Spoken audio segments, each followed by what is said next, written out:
তো আজকে আমাদের সি প্রোগ্রামের প্রথম ক্লাস এবং আমরা আজকে থেকে ইনশাল্লাহ এই যে একেবারে জিরো থেকে শুরু করব। অধ্যায় 5 আমরা প্রথমে ক্লিয়ার করি, আমরা শুধু সি প্রোগ্রামিং পড়বো এমন না, অধ্যায় 5 মোটামুটি যা আছে আমরা সবই পড়বো। অধ্যায় 5 এর শুরু থেকে শুরু করব আমরা। তো প্রথম 2-3টা ক্লাস আমরা থিওরি পড়বো। সেই থিওরি গুলো হচ্ছে algorithm, flow chart, compiler, interpreter, বিভিন্ন ধরনের ভাষার প্রজন্ম, এই সবগুলো বিষয় নিয়ে আমরা প্রথমে পড়বো প্রথম 2-3টা ক্লাসে। তারপর আমরা অ্যালগোরিদম, ফ্লোচার্ট বিস্তারিত পড়বো। তারপর আমরা যাবো সি প্রোগ্রামে। তো আমাদের কোর্সের অর্ধেকই হচ্ছে অ্যালগোরিদম, ফ্লোচার্ট আর হচ্ছে তোমার থিওরি, আর বাকি অর্ধেক হচ্ছে সি প্রোগ্রাম। তো তোমাদের যে কাজটা করতে হবে সেটা হচ্ছে, যখন যে ক্লাস করানো হয়, যদি তুমি ক্লাসে জয়েন করতে নাও পারো, কখনো এমন হতে পারে তোমার সমস্যা হতে পারে, বাসার অনেক সময় কারেন্ট না থাকতে পারে, নেট থাকতে না পারে, এটা আমারও হতে পারে। যদি এরকম সমস্যা হয় সেক্ষেত্রে ক্লাসের রেকর্ডিংটা তোমরা যারা এডমিট হয়েছো সবার ইনবক্সে চলে যাবে। আমি গ্রুপে দেই, তো তোমাদের ইনবক্সে দিব আমি, মানে তোমার মেসেঞ্জারে চলে যাবে, আমি তোমাকে পাঠিয়ে দিব। তো ধরো একটা ক্লাস হলে এটা, তারপর ভিডিওগুলো নিতে হয় ল্যাপটপ থেকে ফোনে, তারপর নিয়ে এগুলো আপলোড করতে হয়। তো মোটামুটি তোমরা রাতে আর কি, প্রত্যেকদিন ক্লাস যখন হবে বিকেলবেলা, রাতের মধ্যে তোমরা হচ্ছে ক্লাসের সবগুলো রেকর্ডিং পেয়ে যাবা। তো যদি তুমি ক্লাসটা কোনো কারণে দেখতে না পারো বা হচ্ছে ক্লাসের মাঝখানে যদি নেটের সমস্যা হয়, তখন তুমি রেকর্ডিং গুলো দেখে নিবা, মানে যেদিনের কাজ সেদিন শেষ করে ফেলবা। দ্বিতীয়ত হচ্ছে আমরা প্রায় প্রায় হচ্ছে প্রতি 2টা ক্লাস প্রতি 2টা ক্লাসের মধ্যেই বা প্রতি 2টা ক্লাস পর পর হচ্ছে একটা করে অ্যাসাইনমেন্ট দিব। ওই অ্যাসাইনমেন্ট গুলো আমি যখন যেখানে জমা দিতে বলবো, কখনো আমি বলবো তোমাদের গ্রুপে জমা দিবা, মেসেঞ্জার গ্রুপে যেখানে তোমরা অ্যাড হয়েছো, কখনো আমি বলবো আমার মেসেঞ্জার গ্রুপ, আমার ইনবক্সে জমা দিবা, কখনো বলবো হচ্ছে আমার ফেসবুক গ্রুপ আছে সেখানে জমা দিবা। মানে একটা সিস্টেমেটিক ওয়েতে, যেটা যেখানে জমা দিয়ে আমি নিয়েছি আগের ব্যাচগুলোতে, সেটা তোমরা সেখানে জমা দিবা। তো জমা দিলে যেটা হয়, একসাথে অ্যাসাইনমেন্ট গুলো থাকলে তখন আমার এগুলো দেখতে সুবিধা হয়, কারণ তোমাদের কম্পিটিশন যখন আমি একটা ফাইনাল কম্পিটিশন হবে লাস্টে এই অধ্যায়ের উপরে, তখন মার্কিং করা হয় ওই অ্যাসাইনমেন্ট গুলো। তো যদি গ্রুপে থাকে তখন মার্কিং করতে সুবিধা হয়। তারপর হচ্ছে 3 নম্বর বিষয় হচ্ছে, যখন আমি এক্সাম গুলো নিব, এক্সাম গুলো গুগল ফর্মে হতে পারে, এমনিতেই নর্মালি ইনবক্সে হতে পারে, আবার হচ্ছে লিখে ছবি তুলে জমা দেওয়া লাগতে পারে, এরকম বিভিন্ন টাইপের এক্সাম হবে। তো যখন যে এক্সাম গুলো নিব, তারপর হচ্ছে আমরা কোড রান করানোর এক্সামও থাকবে। যখন যেটা নিব তখন সেই এক্সাম গুলো সিরিয়াসলি দিতে হবে। মানে তুমি ক্লাস ঠিক মতো এখানে জয়েন করলা কিনা তার থেকে ইম্পর্টেন্ট হচ্ছে অ্যাসাইনমেন্ট আর এক্সাম গুলো টাইম মতো দিলা কিনা। তুমি ক্লাসটা পরে দেখে নিলেও হবে, কিন্তু অ্যাসাইনমেন্ট এক্সাম গুলো টাইম মতো দিতে হবে। তো যদি তুমি শুরু থেকেই ধীরে ধীরে যেটা বলি সেটা করতে থাকো, তাহলে তোমার পরে আর প্রেশার হবে না, কারণ প্রথম 3-4টা ক্লাস আমি অনেক স্লোলি পড়াবো, এখানে প্রেশার থাকবে না। এর মধ্যে তোমার যে অ্যাসাইনমেন্ট গুলো থাকবে বা এক্সাম গুলো থাকবে, এগুলো যদি দিয়ে ফেলো, তাহলে তোমার কিন্তু প্রেশার আস্তে আস্তে কমতে থাকবে। তো তারপরে যখন যেখানে সমস্যা আমাকে জানালেই হবে, স্যার আমি বুঝতে পারছি না, আমার সমস্যা হচ্ছে। এর জন্য মানে কোনো সমস্যা নাই তোমার, যখন দরকার ক্লাসের পরে যদি মনে হয় যে স্যারকে একটু নক করবো, তাতেও আমার কোনো সমস্যা নাই। অর্থাৎ ক্লাসের পরে তোমার যদি দরকার হয় যে কোনো বিষয়ে সমস্যা, আমাকে নক করবা ফেসবুকে। আর যদি আমি না থাকি, যখন আমি ফ্রি হব তখন আমি রিপ্লাই দিব। মানে তুমি তোমার সমস্যার সমাধান পাবাই। এই জন্য মানে মনের মধ্যে প্রশ্ন রাখবা না, বা হচ্ছে কোনো ডাউট থাকলে সেটা নিয়ে বসে থাকবে না, কারণ তোমরা পড়তে আসছো মানে তোমাদের মানে শিখতে আসছো। তো যখন আমরা শিখতে যাই, তখন প্রশ্ন মানে করতে হবে প্রচুর, যেখানে যেখানে সমস্যা হবে সেখানে প্রশ্ন করতে হবে। ইভেন ক্লাসে তুমি প্রশ্ন করলে না তাতেও সমস্যা নাই, তুমি পরে যদি বাসায় যদি ভিডিওটা দেখার সময় মনে হয় যে আরো প্রশ্ন করা যেতে পারে বা প্রশ্ন করা উচিত স্যারকে, বা আমার হচ্ছে মনে হচ্ছে ডাউট আছে, তখন অবশ্যই প্রশ্ন করবা। তো আর প্রত্যেকদিন ক্লাস করার পরে, যেহেতু আমরা অনলাইনে, যেহেতু রেকর্ডিং গুলো আছে, অবশ্যই ভিডিওগুলো আবার অন্তত 2-3 বার করে দেখবা, তাহলে দেখবা অনেক কথা যেগুলো তুমি ক্লাসে মিস করে গেছো। অনেক সময় আমরা ক্লাসে অনেক কিছু মিস করে যাই, সেগুলো পরে দেখবা যে মিলাতে পারবা, 2-2 4, হ্যাঁ স্যার তাহলে এই কথাগুলো বলছিল। ঠিক আছে। আর কিছু ক্লাস আছে যেগুলো তোমার আমি বলবো এই ক্লাসগুলো মানে সুন্দর করে নোট করবা। সবকিছুই তো নোট করবা খাতায়, আমাদের টোটাল, আমি চাই আমার শুরু থেকে শেষ পর্যন্ত সবগুলো ক্লাস তোমার খাতায় সুন্দর করে নোট করা থাকবে। তাহলে তোমার এই অধ্যায় 5-এর জন্য কারো কাছে যেতে হবে না, দৌড়াদৌড়ি করতে হবে না, সবকিছুই ক্লাসে নোট থাকবে। আমি যখন পড়াই সব অধ্যায়, পুরো আইসিটি বই, যারা ফুল কোর্সে ভর্তি হয় তারা শুরু থেকে শেষ পর্যন্ত তাদের খাতার মধ্যে আইসিটি থাকে, এর জন্য বাইরে কোথাও যেতে হয় না। বাইরে শুধু এমসিকিউ একটা টেস্ট পেপারের গাইড বা হচ্ছে একটা টেস্ট পেপার থাকবে প্র্যাকটিস করার জন্য। এর বাইরে আর কোনো গাইড বা কোনো বইয়ের হেল্প লাগবে না। ঠিক আছে। বই তো তুমি পড়বাই, এটা তোমার জানার জন্য পড়বা, কিন্তু ক্লাসগুলো ঠিক মতো করলে আর খুব বেশি কিছুর জিনিসপত্র দরকার হবে না। জাস্ট তুমি এমসিকিউর জন্য আর সৃজনশীল প্রশ্নের জন্য তুমি একটা টেস্ট পেপার ফলো করতে পারো। তো ঠিক আছে, আশা করি সবাই বুঝতে পেরেছো। তো আজকে আমাদের প্রথম ক্লাস, আমরা খুব বেশি পড়বো না আজকে। আজকে প্রথম ক্লাসে আমরা একটু জাস্ট কিছু থিওরি নিয়ে কথাবার্তা বলবো। আমরা হয়তো আজকে একটা সেশনেই পড়বো। তো আজকে আমরা প্রথমে যেটা দিয়ে শুরু করব, আমাদের অধ্যায়ের নাম হচ্ছে প্রোগ্রামিং ভাষা। অধ্যায়ের নাম হচ্ছে প্রোগ্রামিং ভাষা, তার মানে আমরা প্রোগ্রাম নিয়ে কথা বলবো। প্রোগ্রাম নিয়ে কথা বলবো, যেটা হচ্ছে একটা ভাষা। এটা হচ্ছে আমাদের অধ্যায় 5-এ আছে। অধ্যায় 5-এ আছে। তো অধ্যায় 5-এর দুইটা অংশ, কোন কোন বইয়ে দুইটা অংশ আছে, কোন কোন বইয়ে অধ্যায় 5 একটাই অংশ। তো যাদের বই দুইটা অংশ আছে, দুইটা অংশের মধ্যে একটা অংশ হচ্ছে শুধু সি প্রোগ্রামিং, আর একটা অংশ হচ্ছে প্রোগ্রামের ইতিহাস, প্রোগ্রাম কি, তারপর হচ্ছে অ্যালগরিদম ফ্লোচার্ট। এগুলো হচ্ছে একটা অংশ, আরেকটা অংশ হচ্ছে সি প্রোগ্রামিং। তো প্রোগ্রামের অধ্যায়ের সিলেবাসটা আমরা এখানে দেখেছি, আমরা ওরিয়েন্টেশন ক্লাসে দেখেছিলাম। সেই ভিডিওটা যদি তুমি যদি মিস করে থাকো, ভিডিওটা আবার দেখে নিলে হবে। আর সেখান থেকে তুমি টপিকগুলো আবার দেখে নিতে পারো। তো আমাদের পড়া শুরু করি। আমরা আজকে শুরু করবো প্রোগ্রাম কি এটা দিয়ে। তো আমরা যদি প্রোগ্রাম কি জানতে চাই, তো প্রোগ্রাম কি জানার জন্য আমরা এখানে বলতে পারি যে যদি কোনো একটা সমস্যা আমরা সমাধান করতে যাই, তো কোনো একটা সমস্যার সমাধান করার জন্য সমাধান যখন আমরা করি, এই সমাধান করার যে ধাপগুলো, মানে আমরা একটা সমস্যাকে কয়েকটা ধাপে ধাপে সমাধান করি, এই ধাপগুলোকে একসাথে বলতে পারি একটা প্রোগ্রাম। মানে কোনো একটা সমস্যা সমাধানের যে ধাপ আছে বা যে নির্দেশগুলো আছে, সেগুলোকে একত্রে বলি আমরা প্রোগ্রাম। এখন সমস্যাটা কেমন হতে পারে? তুমি আজকে ক্লাস করতে আসছো, এইটাও একটা সমস্যা আমরা ধরতে পারি। এই ক্লাস করতে আসলে প্রথমে তোমার হচ্ছে নেট লাগবে, তারপর হচ্ছে মোবাইল লাগবে। তো তুমি ধাপে ধাপে কাজগুলো করেছো, তোমার একটা এই টাইমটা ফাঁকা রাখা লাগবে। তারপর খাতা কলম তুমি নিয়ে বসেছো। তুমি তুমি প্রথমে কি করলা? আগে টাইম শিডিউল ঠিক করলা যে হচ্ছে আমি আজকে বিকাল 4:30-এ ক্লাস করবো স্যারের, তো আমি হচ্ছে আমার ওই টাইমটা ফাঁকা করি। অন্য কাজ থাকলে সেগুলো তুমি পরে, কাজগুলোকে পরে নিয়ে নিয়েছো বা শিফট করেছো টাইমগুলোকে। এরপরে তুমি কি করলা? ক্লাসের জন্য তুমি দুপুরে খাবার দাবার আগে খেয়ে নিয়েছো। কেউ যদি আসরের নামাজ পড়তে চায়, নামাজ পড়ে নিয়েছে। তারপর হচ্ছে যদি খাতা কলম দরকার হয়, তাহলে তুমি খাতা কলম নিয়ে বসেছো। তারপরে মোবাইলে যদি চার্জ না থাকে, চার্জ দিয়েছো। বা হচ্ছে যদি তোমার নেটের লাইন টাইন যদি না থাকে, বা যদি হচ্ছে নেট থাকে, তাহলে তুমি চেক করে নিয়েছো সব ঠিকঠাক আছে কিনা, তারপরে তুমি বসেছো। তো আমি যদি ধরি যে ক্লাসটা একটা সমস্যা, তো ক্লাসটা সমাধান করার জন্য আমরা, এই সমস্যাকে সমাধান করার জন্য আমরা শুরু থেকে শেষ পর্যন্ত সিরিয়ালি কতগুলো কাজ করেছি। এই যে কাজগুলো আমি করলাম, এই সবগুলোকে যদি আমরা সিরিয়ালি সাজাই, তাহলে এই শুরু থেকে শেষ পর্যন্ত সবগুলো ধাপ হচ্ছে একটা প্রোগ্রাম। তো আমরা আমাদের জীবনে যা কিছু করি, সবকিছু প্রোগ্রাম, প্রত্যেকটা কাজই হচ্ছে একটা প্রোগ্রাম। তো আমরা দেখবো, আমরা এই সি প্রোগ্রামের সাহায্যে বিভিন্ন সমস্যা সমাধান করব। তো এই সমস্যা সমাধান করার যে ধাপগুলো, সেগুলোকে আমরা বলতে পারি প্রোগ্রাম। বা যে অর্ডার গুলো দিব, যে নির্দেশগুলো আমরা দিব, মানে আমরা যে ইনস্ট্রাকশন গুলো দিব, সেগুলো হচ্ছে সবগুলোকে একত্রে আমরা বলবো প্রোগ্রাম। তার মানে এক কথায় বললে, কোন একটা সমস্যার সমাধান করার জন্য যে ধাপগুলো অনুসরণ করা হয়, সেই ধাপগুলো সমষ্টিকে বলা হয় প্রোগ্রাম। এখন প্রোগ্রামের কথা বলতে গেলে প্রথম আসবে প্রোগ্রামারের কথা, কারণ প্রোগ্রামটা তৈরি করে প্রোগ্রামাররা। তো পৃথিবীর প্রথম প্রোগ্রামারের নাম আমরা জানি, অনেকে চিনি আমরা। ইনি হচ্ছেন লেডি অ্যাডা অগাস্টা লাভলেস। ওনার নাম হচ্ছে লেডি অ্যাডা অগাস্টা লাভলেস। তিনি হচ্ছেন পৃথিবীর প্রথম প্রোগ্রামার।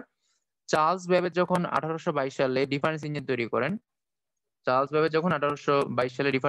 করেন, তার পরবর্তীতে আবার 1833 সালে তিনি অ্যানালিটিক্যাল ইঞ্জিনের একটা নকশা করেন।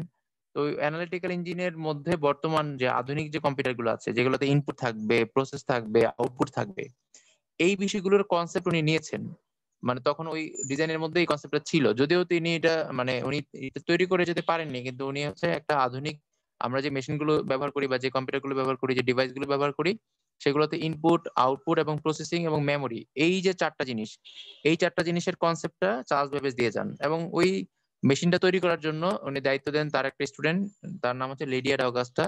ইনি হচ্ছেন ইংরেজি কবি লর্ড বাইরনের মেয়ে। অনেকেই লর্ড বাইরনের নাম শুনেছি। লর্ড বাইরনের মেয়ে হচ্ছে লেডি অ্যাডা অগাস্টা। তিনি ছিলেন হচ্ছে চার্লস বেবেজের ছাত্রী। তাকে দায়িত্ব দেওয়া হয় যে তুমি এমন কিছু করবা যেন হচ্ছে আমি আমার যন্ত্রের ভিতরে, মানে আমরা হচ্ছে আমাদের যে কথাগুলো বা আমাদের যে নির্দেশগুলো, মানে আমি যন্ত্রকে দিয়ে যে কাজটা করাতে চাচ্ছি, সেটা যেন আমরা হচ্ছে কোন একটা সফটওয়্যারের সাহায্যে, তখন তো সফটওয়্যারের কনসেপ্ট আসলে ছিল না, জাস্ট এমন কিছু সাহায্যে আমরা কি করব, কন্ট্রোল করব, যে আমরা কিছু নির্দেশ দিয়ে রাখবো, সেই নির্দেশ অনুযায়ী আমাদের মেশিনটা কাজ করবে।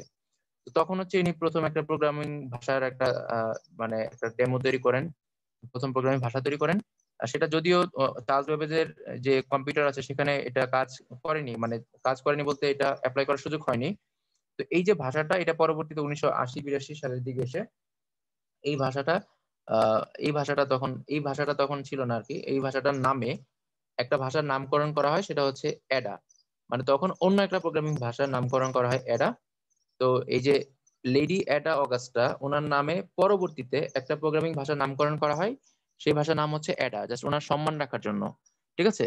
তো এই অ্যাডা প্রোগ্রামিং ল্যাঙ্গুয়েজটা হচ্ছে পরবর্তীতে আসে। তো এখন প্রথম যে পূর্ণাঙ্গ প্রোগ্রাম মানে সফল প্রোগ্রাম হিসেবে ধরা হয় ফোর্ট্রান প্রোগ্রামিং ল্যাঙ্গুয়েজকে, এটাকে ধরা হয় প্রথম সফল প্রোগ্রামিং ল্যাঙ্গুয়েজ। তাহলে ফোর্ট্রান হচ্ছে পৃথিবীর প্রথম প্রোগ্রামিং ল্যাঙ্গুয়েজ, আর লেডি অ্যাডা অগাস্টা হচ্ছেন পৃথিবীর প্রথম প্রোগ্রামার। আর অ্যাডা হচ্ছে এমন একটা প্রোগ্রামিং ল্যাঙ্গুয়েজ এটা অনেক পরে এসেছে, কিন্তু এটা নামকরণ করা হয় লেডি অ্যাডা অগাস্টার নামে। ঠিক আছে। তো আমরা যদি বলি বাংলাদেশের প্রথম প্রোগ্রামারকে, এটাও আমাদের জানা উচিত। বাংলাদেশের প্রথম প্রোগ্রামার হচ্ছেন হানিফুদ্দিন মিয়া, ইনি হচ্ছেন বাংলাদেশের প্রথম প্রোগ্রামার। তো এইগুলো আমাদের মানে জেনে রাখা ভালো আর কি, যেহেতু আমরা প্রোগ্রামিং ভাষা সম্পর্কে পড়ছি। তো প্রোগ্রামিং ভাষাটা কে তৈরি করেছেন, কোত্থেকে এসেছে, এটা জানা উচিত। এখন আমরা যাবো হচ্ছে প্রোগ্রামিং ভাষার প্রজন্মে। তো মূলত আমাদের এখানে অধ্যায়ের পড়া শুরু এখান থেকে, প্রোগ্রাম কি সংজ্ঞাটা আমরা জানলাম, তারপর হচ্ছে আমরা চলে আসলাম প্রোগ্রামিং ভাষার প্রজন্ম। এখন দেখো প্রোগ্রামিং ভাষার যে প্রজন্ম আছে, প্রজন্ম হচ্ছে জেনারেশন। যতগুলো প্রোগ্রামিং ভাষা আছে সবগুলোকে আমরা পাঁচটা প্রধান ক্যাটাগরিতে ফেলতে পারি। যতগুলো প্রোগ্রামিং ভাষা আছে সবগুলোকে আমরা পাঁচটা প্রধান ক্যাটাগরিতে ফেলতে পারি। একটা হচ্ছে প্রথম প্রজন্মের ভাষা, একটা হচ্ছে দ্বিতীয়, একটা হচ্ছে তৃতীয়, একটা হচ্ছে চতুর্থ, একটা হচ্ছে পঞ্চম। প্রত্যেকটা প্রজন্মের আলাদা করে নাম আছে। জাস্ট আমরা সিম্পলি বলতে পারি পাঁচটা প্রজন্ম হচ্ছে প্রথম, দ্বিতীয়, তৃতীয়, চতুর্থ, পঞ্চম। এই পাঁচটা হচ্ছে পাঁচটা প্রজন্মের নাম। এই পাঁচটা প্রজন্মকে আবার আমরা দুইটা ক্যাটাগরিতে ফেলতে পারি। এখানে যে পাঁচটা প্রজন্ম আছে এগুলোকে আমরা দুইটা ক্যাটাগরিতে ফেলি। আহ একটা হচ্ছে নিম্ন স্তরের ভাষা আর একটা হচ্ছে উচ্চ স্তরের ভাষা। মানে পাঁচটা যে প্রজন্ম আছে এই পাঁচটা প্রজন্মকে আমরা দুইটা ক্যাটাগরিতে ফেলতে পারি, একটা হচ্ছে নিম্ন স্তরের ভাষা, একটা হচ্ছে উচ্চ স্তরের ভাষা। নিম্ন স্তরের ভাষা হচ্ছে লো লেভেল ল্যাঙ্গুয়েজ, উচ্চ স্তরের ভাষা হচ্ছে হাই লেভেল ল্যাঙ্গুয়েজ। এগুলো আমরা বিস্তারিত সামনে পড়বো। জাস্ট একটা ওভারভিউ আমরা নিচ্ছি যে প্রোগ্রামিং ভাষার প্রজন্ম হচ্ছে পাঁচটা, প্রথম, দ্বিতীয়, তৃতীয়, চতুর্থ, পঞ্চম। আর এই পাঁচটা ভাষাকে আমরা দুইটা ক্যাটাগরিতে ফেলতে পারি, এটা তাদের বৈশিষ্ট্য অনুযায়ী। এই যে প্রোগ্রামের যে বৈশিষ্ট্য সেটা অনুযায়ী আমরা তাদেরকে দুইটা ক্যাটাগরিতে ফেলতে পারি। তো এই দুইটা ক্যাটাগরির মধ্যে একটা হচ্ছে এই দুইটা ক্যাটাগরির মধ্যে একটা হচ্ছে নিম্ন স্তরের ভাষা মানে লো লেভেল ল্যাঙ্গুয়েজ, আর একটা হচ্ছে উচ্চ স্তরের ভাষা মানে হাই লেভেল ল্যাঙ্গুয়েজ। এখন যদি আমরা এগুলো সম্পর্কে একটু জানতে চাই তাহলে আমরা প্রথমে এই যে পাঁচটা প্রজন্ম আছে এই পাঁচটা প্রজন্ম নিয়ে আমরা একটু কথাবার্তা বলবো। প্রথম যে প্রজন্ম আছে, তো প্রথম প্রজন্মের ভাষা হচ্ছে ফার্স্ট জেনারেশন ল্যাঙ্গুয়েজ বা 1GL। প্রথম প্রজন্মের ভাষা হচ্ছে ফার্স্ট জেনারেশন ল্যাঙ্গুয়েজ বা 1GL। এই প্রথম প্রজন্মের ভাষার একটা উদাহরণ হচ্ছে মেশিন ল্যাঙ্গুয়েজ। তো মেশিন ল্যাঙ্গুয়েজ হচ্ছে এটাকে বলা হয় প্রথম প্রজন্মের ভাষা, অর্থাৎ প্রথম প্রজন্মের ভাষার একটা এক্সাম্পল হচ্ছে মেশিন ল্যাঙ্গুয়েজ। তার মানে মেশিন ল্যাঙ্গুয়েজটা প্রথম প্রজন্মের ভাষার একটা উদাহরণ। যদিও প্রথম প্রজন্মের ভাষাটা হচ্ছে অ্যাকচুয়ালি মেশিন ল্যাঙ্গুয়েজই একমাত্র ভাষা এখানকার, এখানে মূলত মেশিন ল্যাঙ্গুয়েজ ছিল। তো এই প্রথম প্রজন্মের ভাষাটা আসে 1945 সালের দিকে। প্রথম প্রজন্মের ভাষাটা আসে কত সালে, 1945 সালের দিকে। এই সালগুলো ইম্পর্টেন্ট এমসিকিউর জন্য। আমি আমার পরীক্ষাতেও অল্প কয়েকদিন পরে তোমাদের এমসিকিউ এক্সাম নিব, তখন আমি এগুলো দিব, সালগুলো আগেই বলে রাখছি। তো সবাই লিখে নিব প্রথম প্রজন্মের ভাষাটা হচ্ছে কত, 1945 সালের দিকে আসে। তো আমরা এটা লিখে নিব, প্রথম প্রজন্মের ভাষা হচ্ছে 1945 সাল। তার মানে এটা শুরু হয় 1945 সাল থেকে। আর দ্বিতীয় প্রজন্মের যে ভাষা আছে এটা শুরু হয় 1950 সাল থেকে। দ্বিতীয় প্রজন্ম শুরু হয় 1950 সাল থেকে। প্রথম প্রজন্মের ভাষা হচ্ছে 1945 থেকে 50-এর আগ পর্যন্ত। আর দ্বিতীয় প্রজন্মের ভাষা ধরা হয় 1950 থেকে 60 সালের আগ পর্যন্ত। এখন প্রথম প্রজন্মের ভাষার মধ্যে কি আছে, অ্যাকচুয়ালি কি আছে আমরা একটু বলি।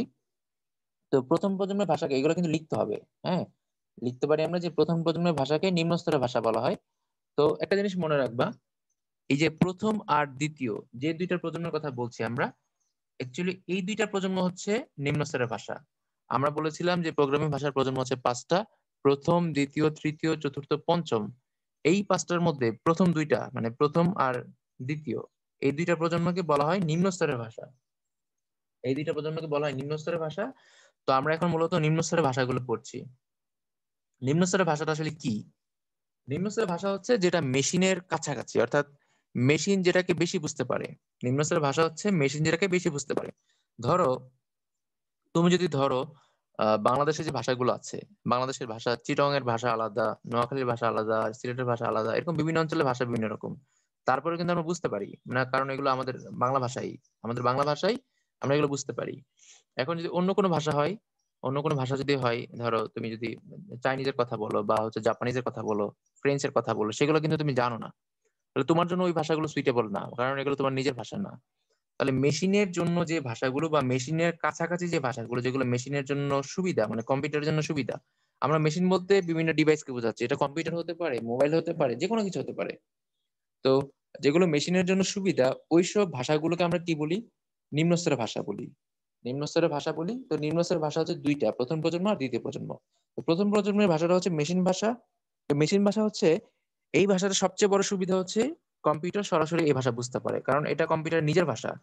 মেশিন ভাষাটা হচ্ছে কম্পিউটার নিজের ভাষা, এটা কম্পিউটার সরাসরি বুঝতে পারে।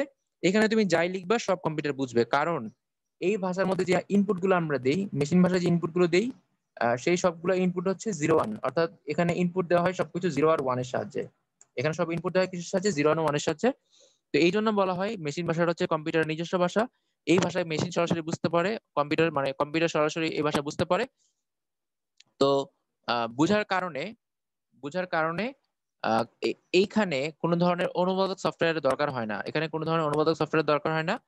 কম্পিউটারকে যখন তুমি ইনপুট দিবা, তখনই কম্পিউটার সাথে সাথে এটা বুঝে নিতে পারবে। কম্পিউটারকে যখনই তুমি ইনপুট দিবা তখনই সে বুঝে ফেলবে, কারণ এটা তার নিজের ভাষা। মনে করো তার জন্য এটা হচ্ছে বাংলা ভাষা, যদি আমি বলি সে বাঙালি, তাহলে এটা হচ্ছে তার জন্য বাংলা ভাষা। এই ভাষা যখন তুমি তাকে কথা বলবা, তার সাথে যোগাযোগ করবা, ইন্টারাক্ট করবা, তখন সে এই ভাষাটা সরাসরি বুঝতে পারবে। আর এই মেশিন ভাষায় যখন তুমি কোনো প্রোগ্রাম লিখবা, মেশিন ভাষায় যখন তুমি কোনো প্রোগ্রাম লিখবা, তখন ওই প্রোগ্রামটা হচ্ছে কম্পিউটার যেহেতু সরাসরি বুঝে, তো তখন আমরা এটাকে বলি অবজেক্ট প্রোগ্রাম। কম্পিউটার যখন সরাসরি বুঝে তখন এটাকে বলি আমরা অবজেক্ট প্রোগ্রাম। তার মানে মেশিন ভাষায় লিখিত প্রোগ্রামকে বলা হয় অবজেক্ট প্রোগ্রাম। এটা সংজ্ঞা আসতে পারে। কি লিখবো আমরা? অবজেক্ট প্রোগ্রাম লিখবো। মেশিন ভাষায় লিখিত প্রোগ্রামকে অবজেক্ট প্রোগ্রাম বলে। মেশিন ভাষায় লিখিত প্রোগ্রামকে অবজেক্ট প্রোগ্রাম বলে। তার মানে মেশিনের জন্য যেসব ভাষা আমরা লিখবো সেগুলো সব হবে 0 1 নির্ভর। তুমি যোগ করতে চাবা, গুণ করতে চাবা, ভাগ করতে চাবা, যাই করতে চাও না কেন, সব হচ্ছে 0 1 এর সাহায্যে তুমি মানে নির্দেশ দিবা। সব 0 1 এর সাহায্যে। তুমি থামতে বলবা প্রোগ্রামকে, সেটাও 0 1 এর সাহায্যে। তুমি যোগ করতে বলবা, সেটাও 0 1 এর সাহায্যে। ইনপুট নিবা, সেটাও 0 1 এর সাহায্যে। তাহলে মেশিন ভাষায় লিখিত লিখিত প্রোগ্রামকে বলা হয় অবজেক্ট প্রোগ্রাম। আর অন্য যে কোনো ভাষায় লিখিত প্রোগ্রামকে বলা হয় সোর্স প্রোগ্রাম। এটা কি মনে রাখো? মেশিন ভাষায় লিখিত প্রোগ্রামকে বলা হয় কি? Object programme. আর অন্য যে কোনো ভাষায় লিখিত প্রোগ্রামকে বলা হয় সোর্স প্রোগ্রাম। তো সবাইকে লিখে নেই, মেশিন ভাষায় লিখিত প্রোগ্রামকে আমরা লিখেছি অবজেক্ট প্রোগ্রাম বলে, আর অন্য যে কোনো ভাষায় লিখিত প্রোগ্রামকে বলা হয় সোর্স প্রোগ্রাম। এখন অন্য যে কোনো ভাষা বলতে কি ভাষা? এখানে বাকি যে চারটা প্রজন্ম আছে, বাকি যে চারটা প্রজন্ম আছে, সেই চারটা প্রজন্মের যে কোনো ভাষা দিয়ে তুমি যদি লিখো, কোনো একটা প্রোগ্রাম লিখো, তখন সেটাকে বলা হবে সোর্স প্রোগ্রাম। সোর্সের বাংলা হচ্ছে বস্তু প্রোগ্রাম। এখানে একটু লিখে নিতে পারো, সোর্সের বাংলা হচ্ছে বস্তু প্রোগ্রাম। সোর্স অবলিক দিয়ে লিখবা বস্তু প্রোগ্রাম। আর অবজেক্ট প্রোগ্রামে লিখবা কি? অবজেক্ট প্রোগ্রামে লিখবা হচ্ছে, সোর্স হচ্ছে উৎস, সরি আমি উল্টা বলছি। সোর্সের বাংলা কি? উৎস। আর অবজেক্ট হচ্ছে বস্তু। আমি এই অবজেক্ট না বলে সোর্স বলছি। তাহলে সোর্স হচ্ছে উৎস, সোর্সের বাংলা হচ্ছে উৎস, আর অবজেক্ট হচ্ছে বস্তু। তাহলে সোর্সের বাংলা হচ্ছে উৎস প্রোগ্রাম, অবজেক্টের বাংলা হচ্ছে বস্তু প্রোগ্রাম। এখন যদি প্রশ্ন করা হয় যে মেশিন ভাষায় লিখিত প্রোগ্রামকে কি বলে, তাহলে আমরা বলবো এটা হচ্ছে অবজেক্ট প্রোগ্রাম। যদি বলে সি প্রোগ্রামে লিখিত ভাষাকে কি বলে, তখন আমরা বলবো সোর্স প্রোগ্রাম। যদি বলে জাভাই, বা যদি বলে অ্যাসেম্বলি ল্যাঙ্গুয়েজ, অন্য যে কোনো ভাষার কথা বললেই আমরা বলবো সেটা হচ্ছে সোর্স প্রোগ্রাম বা হচ্ছে উৎস প্রোগ্রাম। তাহলে আমরা যে ভাষাটা লিখবো সি প্রোগ্রামে, সেটা হচ্ছে একটা সোর্স প্রোগ্রাম। এই সোর্স প্রোগ্রামে ভাষা লিখলে কি সুবিধা বা কি অসুবিধা? অসুবিধা হচ্ছে এই ভাষাটা মেশিন সরাসরি বুঝতে পারে না। যখন তুমি সোর্স ভাষায় কিছু লিখবা, এটা মেশিন বুঝবে না, এটাকে মেশিন ভাষায় কনভার্ট করে দিতে হবে। আর এই কনভার্টটা করবে কে? অনুবাদক সফটওয়্যার বা ট্রান্সলেটর। ট্রান্সলেটর কি করবে? এটাকে কনভার্ট করে দিবে। আর এই সোর্স প্রোগ্রামের সুবিধা হচ্ছে এই ভাষাটা আমরা সরাসরি বুঝতে পারি, আমরা এই ভাষাটা দেখেই বুঝতে পারি, কিন্তু আমরা মেশিন ভাষা বুঝতে পারি না। তাহলে সোর্স প্রোগ্রাম আমাদের জন্য সুবিধা, মেশিনের জন্য অসুবিধা। আবার অবজেক্ট প্রোগ্রাম মেশিনের জন্য সুবিধা, আমাদের জন্য অসুবিধা। তাহলে আমরা আবার ব্যাক করি মেশিন ল্যাঙ্গুয়েজে। তাহলে মেশিন ল্যাঙ্গুয়েজ থেকে আমরা সরাসরি বলতে পারি যে এই ভাষায় প্রোগ্রাম স্যার লেখা হচ্ছে কি, মানে প্রোগ্রাম। হ্যাঁ স্যার মেশিন ল্যাঙ্গুয়েজ আর অ্যাসেম্বলি ল্যাঙ্গুয়েজের মধ্যে পার্থক্যটা মানে এটা বুঝতেছি না আর কি। হ্যাঁ হ্যাঁ বলছি। আচ্ছা, একটু পরে আমি অ্যাসেম্বলিতে যখন আসবো তখন এটা ক্লিয়ার হয়ে যাবে, ঠিক আছে? আমি এক্সাম্পল দিয়ে বুঝাবো। আচ্ছা, তো মেশিন ভাষা নিয়ে আমরা দুই একটা কথাবার্তা একটু বলে নেই। আহ তাহলে মেশিন ভাষার সুবিধা কি? এটা পরীক্ষায় খ নাম্বার প্রশ্ন আসতে পারে। মেশিন ভাষার সুবিধা কি বা হচ্ছে মেশিন ভাষার অসুবিধা কি? আমি এগুলো একবার বলে যাই, তোমরা ভিডিওটা পরে যখন শুনবা তখন এগুলো লিখে নিবা। আমি জাস্ট পুরো জিনিসটাকে গুছিয়ে বলি, মেশিন ভাষার সুবিধাটা কি। ধরো মেশিন ভাষায় যখন প্রোগ্রাম লিখবো, এটা কম্পিউটার সরাসরি বুঝে, তাহলে এটা একটা সুবিধা। আবার এটার জন্য কোনো ধরনের অনুবাদক সফটওয়্যার লাগবে না, এটা একটা সুবিধা। আবার হচ্ছে কম্পিউটার কি হবে, মানে প্রোগ্রামটাকে তাড়াতাড়ি রিড করতে পারবে। এই জন্য প্রোগ্রাম রান হবে তাড়াতাড়ি, কারণ সে তো এই ভাষাটা বুঝে। আমি যখন বাংলায় বলি তখন তোমাকে আর চিন্তা করতে হবে না, তুমি সরাসরি বুঝতে পারতেছো। কিন্তু আমি যদি অন্য ভাষায় বলতাম, তোমাকে আগে চিন্তা করা লাগতো যে এটা কি বলতেছে, তারপর তুমি এটাকে কনভার্ট করতে, কনভার্ট করার পরে তুমি বুঝতে পারতা। আর মেশিন ভাষার জন্য হচ্ছে খুব বেশি মেমোরি লাগে না বা লজিক লাগে না, অর্থাৎ মেমোরি খুব বেশি, মেমোরির কথা আমরা বলবো যে মেমোরি হচ্ছে কম লাগে, লজিক কম লাগে। মেশিন ভাষায় যে প্রোগ্রাম লেখা হয় সেখানে মেমোরি কম লাগবে, লজিকও কম লাগবে, এই দুইটা হচ্ছে আলাদা আলাদা পয়েন্ট। আর আরেকটা বিষয় হচ্ছে মেশিন ভাষায় যখন তুমি প্রোগ্রাম রচনা করবা, আহ, তখন হচ্ছে তোমার কম্পিউটারের অভ্যন্তরীণ গঠন সম্পর্কে তোমার জানা হয়ে যাবে। কেন? কারণ এখানে ভাষাটা তো মেশিনের জন্য তৈরি করা, তো মেশিনের জন্য ভাষা তৈরি করতে গেলে তোমার মেশিন সম্পর্কে জানা হয়ে যাবে। অসুবিধাটা হচ্ছে প্রোগ্রাম লেখা ক্লান্তিকর। কেন ক্লান্তিকর? কারণ এতগুলো জিরো ওয়ান জিরো ওয়ান, যাই বলো না কেন সব জিরো। ঠিক আছে, আলুর ডাল, আলুর পরোটা, আলুর ভাত, আলুর চটপটি সব আলুর। এখানে হচ্ছে সব হচ্ছে জিরো ওয়ানের। জিরো ওয়ানের হচ্ছে তোমার যোগ করবা, জিরো ওয়ান ইনপুট দিবা, জিরো ওয়ান স্টার্ট করবা, জিরো ওয়ান এন্ড করবা, সব জিরো ওয়ান দিয়ে। এই জন্য প্রোগ্রাম লেখা হচ্ছে একটু ক্লান্তিকর, বা হচ্ছে এই প্রোগ্রামটা একটু বোরিং আর কি, তোমার ভালো লাগবে না। এটা একটা অসুবিধা। আর দুই নম্বর অসুবিধা হচ্ছে মেশিন ভাষার যখন প্রোগ্রাম লিখবে তখন ভুল ত্রুটি ধরতে পারবে না সহজে।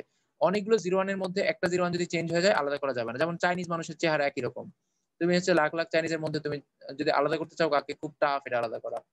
অন্য ওরা হয়তো পারবে, কিন্তু আমাদের জন্য এটা টাফ। মেশিন ভাষায় যখন অনেকগুলো জিরো ওয়ান থাকবে তখন সেখান থেকে কোনটা ভুল হয়েছে, কোন জিরোটা ওয়ান হয়ে গেছে, সেটা কিন্তু বের করা খুব টাফ। এই জন্য হচ্ছে আমরা বলবো যে প্রোগ্রামের ভুল ত্রুটি সংশোধন করা কষ্টকর। আর এই ভুল ত্রুটি সংশোধন করাকে বলে ডিবাগ। এটা আমরা পরে পড়বো ডিবাগটা। ডিবাগ মানে হচ্ছে ভুল ত্রুটি সংশোধন করা। তো প্রোগ্রামের ভুল ত্রুটি সংশোধন করা হচ্ছে কি এখানে কষ্টকর। আর প্রোগ্রাম লেখার জন্য এক্সপার্ট প্রোগ্রামার লাগবে, কারণ হচ্ছে এতগুলো জিরো ওয়ানের সাহায্যে প্রোগ্রাম লেখা সহজ কথা না। যে কেউ এটা লিখতে পারবে না, যারা এক্সপার্ট প্রোগ্রামার তারাই হচ্ছে কি করতে পারবে, এই ভাষায় প্রোগ্রাম লিখতে পারবে। আর সবচেয়ে বড় যে অসুবিধাটা সেটা হচ্ছে কম্পিউটারের অভ্যন্তরীণ গঠন তোমাকে জানতেই হবে। এটা না জানলে তুমি হচ্ছে প্রোগ্রাম রচনা করতে পারবে না। তোমাকে জানতে হবে এই কম্পিউটারটা কোন সিরিজের কম্পিউটার, কোন কোম্পানির কোন সিরিজের কম্পিউটার, এটার প্রসেসর কি, এটা কি দিয়ে তৈরি, এগুলো না জানলে তুমি প্রোগ্রাম লিখতে পারবে না। তো এই জন্য কম্পিউটারের অভ্যন্তরীণ গঠন সম্পর্কে জানতে হয় বিধায় একটু এটা একটা অসুবিধা। আর এই অসুবিধার জন্য যে নতুন অসুবিধার সৃষ্টি হয় সেটা হচ্ছে একটা মেশিনের জন্য বা এক ধরনের কম্পিউটারের জন্য তুমি যখন প্রোগ্রাম লিখবা সেটা অন্য ধরনের কম্পিউটারে নাও চলতে পারে। অর্থাৎ তুমি একটা কোম্পানির বা এক সিরিজের কম্পিউটারের জন্য তুমি প্রোগ্রাম রচনা করলা, তুমি এইচপি সিরিজের জন্য লিখলা, মানে প্রোগ্রাম রচনা করলা এইচপি নির্দিষ্ট একটা সিরিজের জন্য, তুমি ডেল এর অন্য কোনো একটা সিরিজে বা ডেলের একটা সিরিজে গিয়ে ওই প্রোগ্রামটা কাজ নাও করতে পারে। তার মানে এই প্রোগ্রামিং ভাষাটা হচ্ছে মেশিন ওরিয়েন্টেড। মেশিন সম্পর্কে জেনে তারপর তোমাকে প্রোগ্রাম রচনা করতে হবে। এই জন্য এটা হচ্ছে অসুবিধা। আমি মোটামুটি পাঁচটা সুবিধা পাঁচটা অসুবিধা বলেছি, এগুলো সুন্দর করে নোট করে নিবা। এখন আমরা আসবো হচ্ছে অ্যাসেম্বলি ভাষায়। অ্যাসেম্বলি ভাষা হচ্ছে 1950 থেকে 60, এই 10 বছর এটাকে ধরা হয় মানে দ্বিতীয় প্রজন্মের ভাষা। আর অ্যাসেম্বলি ভাষা হচ্ছে দ্বিতীয় প্রজন্মের ভাষার একটা উদাহরণ। অ্যাসেম্বলি ভাষা হচ্ছে দ্বিতীয় প্রজন্মের একটা উদাহরণ। তো অ্যাসেম্বলি ভাষাটা কি আমরা একটু বোঝার চেষ্টা করি। অ্যাসেম্বলি ভাষা হচ্ছে এখানে জিরো ওয়ানের কোনো ব্যবহার নাই। অ্যাসেম্বলি ভাষাতে কি নাই, জিরো ওয়ানের কোনো ব্যবহার নাই। এখানে যা যা প্রোগ্রাম মানে প্রোগ্রাম যা যা লেখা হবে, তো এই প্রোগ্রামগুলো লেখার জন্য আমরা কিছু সাংকেতিক চিহ্ন বা সাংকেতিক কোড ব্যবহার করি বা সাংকেতিক শব্দ ব্যবহার করি। সাংকেতিক শব্দগুলো কেমন? সাংকেতিক শব্দগুলো হচ্ছে এরকম, এই ভাষাটা ইংরেজি ভাষার খুব কাছাকাছি। অ্যাসেম্বলি ভাষাটা ইংরেজি ভাষার খুব কাছাকাছি। আসলে এই ভাষায় প্রোগ্রাম লেখা মানে ভালোই লাগে। আমি ভার্সিটি থাকতে করেছিলাম, প্রোগ্রাম করতে ভালোই লাগে। কিরকম আমি just একটা এক্সাম্পল দিচ্ছি তোমাদেরকে। এইখানে আমরা যে কাজগুলো করি সেখানে জিরো ওয়ান তো লাগবেই না, পাশাপাশি হচ্ছে আমরা এখানে যে কাজগুলো করি সেগুলো কিছু সাংকেতিক ওয়ার্ডের সাহায্যে। যেমন তুমি যোগ করবা, এখানে যোগ করার জন্য তুমি অ্যাড ইউজ করবা। বিয়োগ করবা তুমি হচ্ছে সাব ইউজ করবা। মানে এমন কিছু কোড ওয়ার্ড আছে বা এমন কিছু সাংকেতিক কোড আছে যেগুলোকে বলি আমরা সাংকেতিক কোড বা সিম্বলিক কোড। তো অ্যাসেম্বলি ভাষা যদি বলা হয় অ্যাসেম্বলি ভাষাটা কি, তাহলে বলবা যে ভাষায় বিভিন্ন ধরনের সাংকেতিক কোডের সাহায্যে প্রোগ্রাম রচনা করা হয়, যে ভাষায় বিভিন্ন সাংকেতিক কোডের সাহায্যে প্রোগ্রাম রচনা করা হয় তাকে হচ্ছে অ্যাসেম্বলি ভাষা বলে। এই সাংকেতিক কোড গুলোকে বলা হয় নেমোনিক কোড। মানে সাংকেতিক কোড বা সিম্বলিক কোড, এগুলোকে আমরা বলি সিম্বলিক কোড, বা হচ্ছে বলি নেমোনিক কোড, বা হচ্ছে বলি আমরা নেমোনিক কোড বলি, নেমোনিক, নেমো এনআইসি নেমোনিক কোড। তারপর বলি আমরা সাংকেতিক কোড, মানে সিম্বলিক কোড বা নেমোনিক কোড। কোডগুলো কোনগুলো? এই যে অ্যাড লিখলাম, সাব লিখলাম, তুমি গুণ করার জন্য মাল্টিপ্লিকেশন লিখলা, ভাগ করার জন্য ডিভিশন লিখলা। ঠিক আছে, ভাগ করার জন্য লিখলা হচ্ছে ডিভিশন। এরকম বিভিন্ন ধরনের সাংকেতিক ওয়ার্ড ব্যবহার করা হয়। তারপর তুমি মেমোরিতে ধরো হচ্ছে কোনো একটা ডেটা জমা রাখবা, তখন তুমি হচ্ছে লিখবা এলডিএ। এরকম কিছু হচ্ছে শব্দ আমরা ইউজ করি বা এমন কিছু আমরা কোড ইউজ করি যেগুলোকে বলা হয় সিম্বলিক কোড বা সাংকেতিক কোড। এখন কথা হচ্ছে যে এই ভাষাগুলো তো কম্পিউটার সরাসরি বুঝবে না, বুঝবে এগুলো তো ইংরেজি শব্দ, কম্পিউটারে তো এগুলো বোঝার কথা না। হ্যাঁ, তো এখানে যখন অ্যাসেম্বলি ভাষায় যখন আমরা কোনো প্রোগ্রাম লিখবো, এখানে প্রোগ্রাম লেখা হলে কম্পিউটার এই ভাষাটা সরাসরি বুঝবে না, কারণ এটা কম্পিউটারের নিজের ভাষা না। অর্থাৎ অ্যাসেম্বলি ভাষায় প্রোগ্রাম লেখা হলে কম্পিউটার সরাসরি বুঝে না। তবে বিষয়টা হচ্ছে কি, অ্যাসেম্বলি ভাষায় যখন প্রোগ্রাম লেখা হয়, প্রোগ্রাম লেখার সময় তখন হচ্ছে মেশিন সম্পর্কে ধারণা রেখে প্রোগ্রাম লেখা হয়, এই জন্য এটাকে নিম্ন স্তরের ভাষায় ফেলা হয়েছে। নিম্ন স্তরের ভাষায় ফেলা হয়েছে মানে এই নয় যে এখানে সব 0 1 দিয়ে লেখা হয় প্রোগ্রাম। তো অ্যাসেম্বলি ভাষাটা হচ্ছে এখানে যখন প্রোগ্রাম লিখবা, প্রোগ্রাম লেখা হলে মেশিন সরাসরি এটা বুঝতে পারে না, কিন্তু এই ভাষাটা আমাদের জন্য সুবিধা, কারণ এখানে আমরা যে শব্দগুলো ইউজ করি, কোডওয়ার্ড গুলো ইউজ করি, সেই কোডওয়ার্ড গুলো হচ্ছে আমাদের পরিচিত কোডওয়ার্ড। তো এই অ্যাসেম্বলি ভাষার যে নির্দেশগুলো দেওয়া হয় সেটাতে হচ্ছে চার ধরনের মানে 4টা পার্ট থাকে। একটা হচ্ছে লেভেল থাকে, অপকোড থাকে, অপারেন্ট থাকে, কমেন্ট থাকে। মানে জাস্ট এটা জানার জন্য অ্যাসেম্বলি ভাষায় যে নির্দেশগুলো দেওয়া হয় সেটাকে 4টা ক্যাটাগরিতে ফেলা হয়। যে নির্দেশগুলো দেওয়া হয় সেগুলোকে 4টা ক্যাটাগরিতে আমরা ফেলি। 4টা ক্যাটাগরি হচ্ছে, একটা হচ্ছে লেভেল, একটা হচ্ছে লেভেল তো একটা হচ্ছে লেভেল, একটা হচ্ছে অপকোড, অপকোড, একটা হচ্ছে অপারেন্ট, OPERAND, অপারেন্ট, আর একটা হচ্ছে কমেন্ট। তো আমরা অ্যাসেম্বলি ভাষা যেহেতু আমাদের লাগবে না, আমাদের এই অধ্যায়ে নাই, তো এটা নিয়ে আমরা ডিটেলসে যাচ্ছি না। জাস্ট জেনে রাখার জন্য যে এইচটিএমএল মানে অ্যাসেম্বলি ভাষায় যখন আমরা প্রোগ্রাম লিখবো, তখন এই প্রোগ্রামটাকে আমরা 4টা অংশে ভাগ করতে পারি। এই 4টা অংশের নাম আমি লিখেছি বোর্ডে, 4টা অংশের নাম লিখেছি, এই নামগুলো তোমরা একটু লিখে নিবা। তো অ্যাসেম্বলি ভাষার কথা যদি বলতে যাই, প্রথমে আমি যে কথাটা বলবো সেটা হচ্ছে অ্যাসেম্বলি ভাষা মেশিন বুঝতে না পারলেও এটা আমরা সরাসরি বুঝতে পারি, এটা হচ্ছে আমাদের জন্য সুবিধা। এটা হচ্ছে আমাদের জন্য সুবিধা। অ্যাসেম্বলি ভাষার জন্য হচ্ছে আমরা কি করি, নেমোনিক কোড বা সাংকেতিক কোড ইউজ করি। অ্যাসেম্বলি ভাষার জন্য আমরা কি করি, নেমোনিক কোড বা সাংকেতিক কোড ইউজ করি। তারপরে হচ্ছে অ্যাসেম্বলি ভাষাটা হচ্ছে কম্পিউটার সরাসরি বুঝতে পারে না, এটা হচ্ছে কম্পিউটারের জন্য অসুবিধা কিন্তু আমাদের জন্য সুবিধা। আবার অ্যাসেম্বলি ভাষায় হচ্ছে যখন প্রোগ্রাম রচনা করব তখন হচ্ছে আমাদের কম্পিউটার সম্পর্কে ধারণা রাখতে হবে, অর্থাৎ কম্পিউটার সম্পর্কে জানতে হবে। আবার অ্যাসেম্বলি ভাষা যেহেতু কম্পিউটার বুঝবে না, তার মানে এটাকে কনভার্ট করার জন্য অনুবাদক সফটওয়্যার ব্যবহার করতে হবে। এটাকে কনভার্ট করার জন্য অনুবাদক সফটওয়্যার ব্যবহার করতে হবে।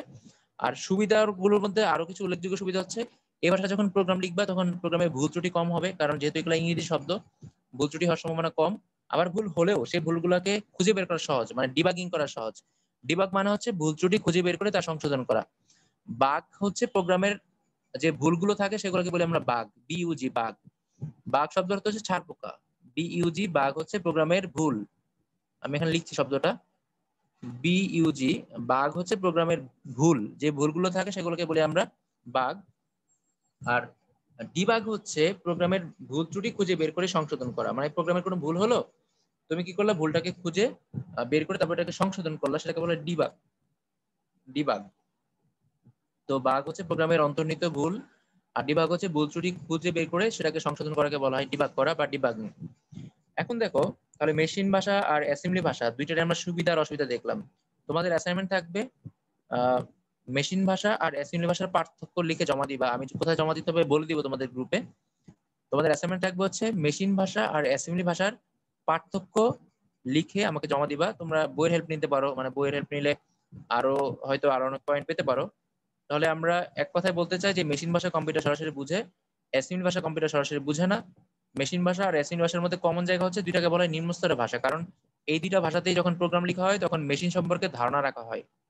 তো আশা করি তোমাদের যে প্রশ্ন, মনের প্রশ্ন, সেটার উত্তর পেয়েছো।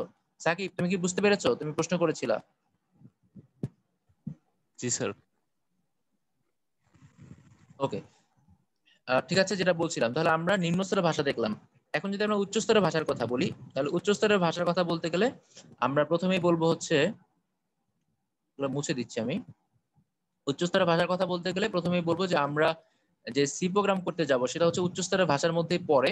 যদি এটাকে আমরা মধ্যম স্তরের ভাষায় ফেলি, কিন্তু এটা মূলত উচ্চ স্তরের ভাষা। পরে হচ্ছে আমরা এটাকে মধ্যম স্তরের ভাষায় ফেলি। তো আমরা হচ্ছে যদি এখানে যেটা বলছিলাম আর কি, যে আমরা যে প্রোগ্রামিং ভাষাগুলোর কথা বলেছিলাম সেটাকে প্রথমে আমরা দুইটা ক্যাটাগরিতে ফেলেছি, একটা হচ্ছে লো লেভেল ল্যাঙ্গুয়েজ, একটা হচ্ছে হাই লেভেল ল্যাঙ্গুয়েজ। আর লো লেভেলের মধ্যে হচ্ছে আমরা ফার্স্ট জেনারেশন আর সেকেন্ড জেনারেশন এই দুইটা আমরা পড়ে ফেলেছি। তার মানে প্রোগ্রামিং ল্যাঙ্গুয়েজের লো লেভেলের যে পার্টটা সেটা আমরা জেনে ফেললাম। আর এখন আমরা যাবো হচ্ছে হাই লেভেলের যে পার্ট আছে, মানে উচ্চ স্তরের ভাষার যে পার্টটা আছে।